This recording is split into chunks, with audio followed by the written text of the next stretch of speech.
Halo, selamat siang. Saya Yuliana Raharjo, NIM 221011030040. Program Studi Matematika kelas B, Fakultas MIPA.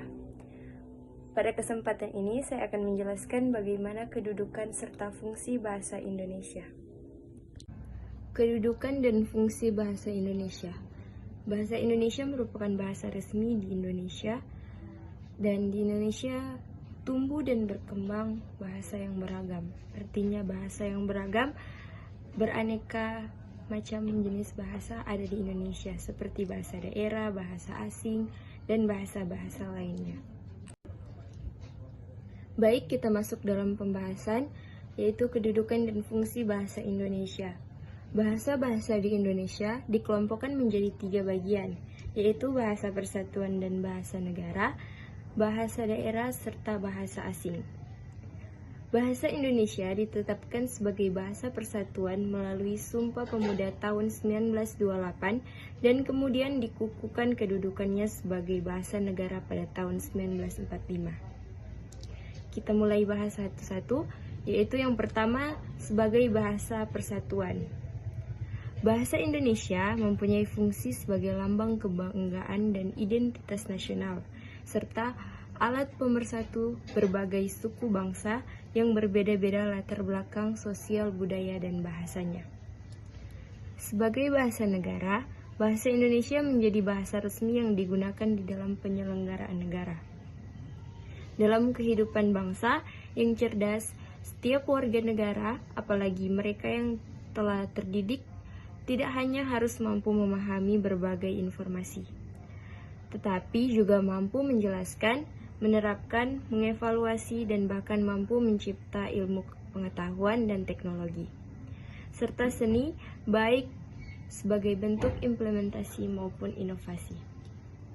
Yang kedua adalah bahasa daerah. Bahasa daerah berfungsi sebagai lambang kebanggaan dan lambang identitas daerah, alat penghubung di dalam keluarga dan masyarakat, dan sarana pendukung budaya daerah dan bahasa Indonesia.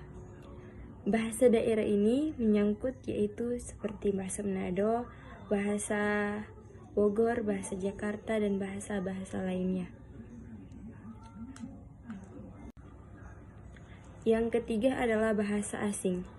Bahasa asing ini diberi batasan sebagai bahasa-bahasa di Indonesia selain bahasa Indonesia dan bahasa daerah.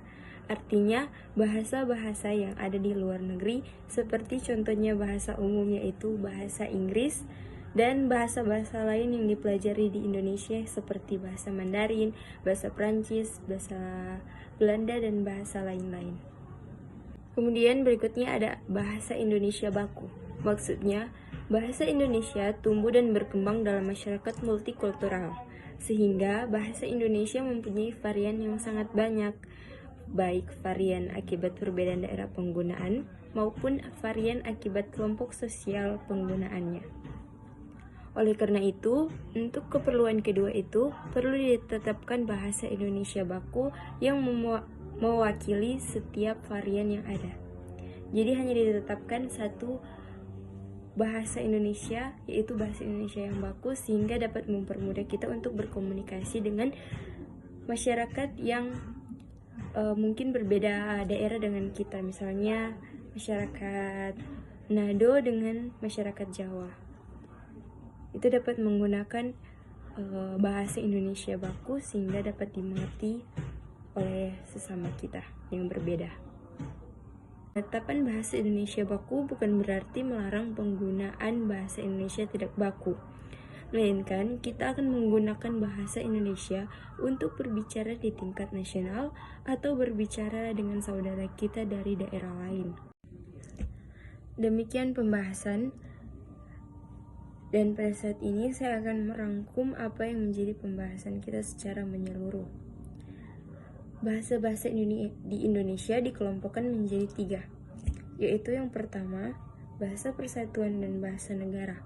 Yang dimaksud dengan bahasa persatuan dan bahasa negara itu bahasa Indonesia, yang merupakan bahasa resmi kita pada saat ini. Dan yang kedua ada bahasa daerah. Bahasa daerah ini memiliki jenis dan ragam yang bervarian, yaitu banyak, dan merupakan bahasa yang terdapat dari suku bangsa yang ada di Indonesia. Contohnya ada bahasa Tonsea, bahasa Tombulu, bahasa Manado, bahasa Jawa, bahasa Sunda, dan bahasa lainnya. Dan yang ketiga adalah bahasa asing.